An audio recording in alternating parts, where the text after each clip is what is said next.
DJ kidogo naona unanionea lakini sawa.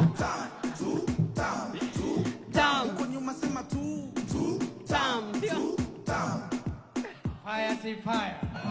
Noma si noma. Thank you. Asante DJ. Your Excellency, Deputy President, our Speaker, all protocol observed. Watu wa Lagdera, assalamu alaikum. Mafiicantihiin. Iska warama. Maanta horta aad baan u faraxsanahay inaan madoogaasha ku soo noqdo. Dadkan halkan iska fadhiyo kolleyta madoogaasha macnaheeda ma ka saayaan somo. Hadda madaxweyne ku xigeenka madoogaashu iska leeyahay. Laakiin anaga ka sayna madoogaasha intay noo tartay somo. Aniga aad baan u faraxsanahay maalintii koowaad oon xukunka qabti maalintii koowaad inaan gaarisi imaado oon madoogaasha ka soo bilaabo aad baan ugu faraxsanahay. marka horta maanta waxaan sugaa ina si fiican lii soo dhaweyn doon laakiin dhib ma leh mar kale aan soo laabanaya annaga maanta walaalkeen Mheshimiwa Cabdiqaadir aan la soconnaa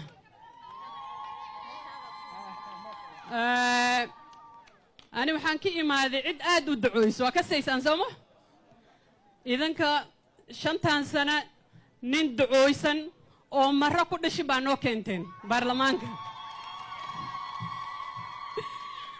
marka waxaan rabnaa walaalkeen mar labaad ina loogu celiyo waan ila sheegay mar koowaad mar labaad waxaa la dhahay qofta 5 sano markuu soo galo anaga idaalo socodku la dhacayaa somo mar labaad waa inuu loogu celiyaa si uu socodka u qabsado marka reer Lagdera reer Madoogaasha anaga waa in la hadalnay si hoos ahaan iyo si kor ahaan marka taas idinka inta Allah hadaa rabtaan hore ina u socotaan ninkan walaalkay lagu soo celiyay mar labaad ya tuseme 2 times sio 2 times ya mheshimiwa hiyo sio haya reer Madoogaasha maanta anaga madaxweynaha na soo diray wuxuu dhahay waa lazima waa ina gaartaan Madoogaasha wuxuu dhahay shali anaga lafay baa laga soo bilaabay wajeer baan soo marnay waa aragteen somo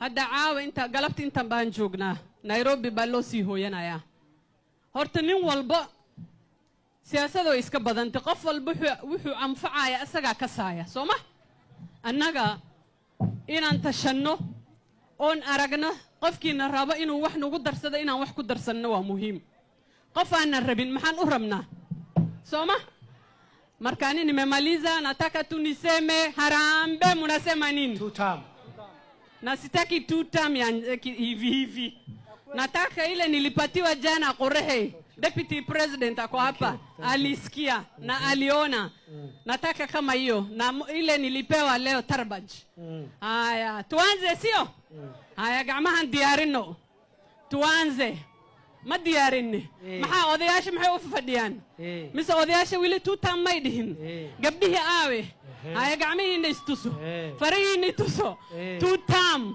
wazee munangoja nini 2 term haya 2 term harambe 2 term harambe 2 term haya Mheshimiwa Naibu Rais kuna juzi kidogo nilitereza kuna maneno nilisema ngoja kidogo kuna nilitereza na kidogo ikaenea kwa mtandao sio leo nataka nirekebishe nikiwa na Naibu Rais sasa Mheshimiwa Naibu Rais silaha yetu wakati hii itakuwa ID Mheshimiwa Rais akiwa Qorehe alitoa maneno ya vetting sio sasa tunachukua ID tutapiga kura na hiyo ndio itakuwa silaha yetu kabisa. Kama uko na shida na hiyo tunasema nini tunasema nini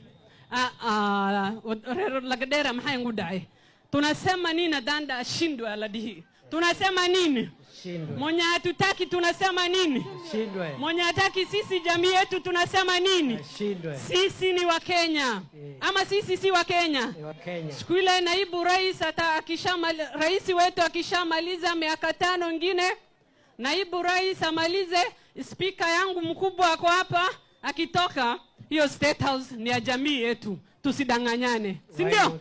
Na kura tukate, sio? Why not? Why not? Na kura tuzikate na silaha yetu itakuwa ni nini? Haya, tuseme two term. Two term. Two term. Two term. Tunasema two term tukiwa Lagdera, sio? Tukiwa Madogashe. Assalamu alaikum. Adba inshallah.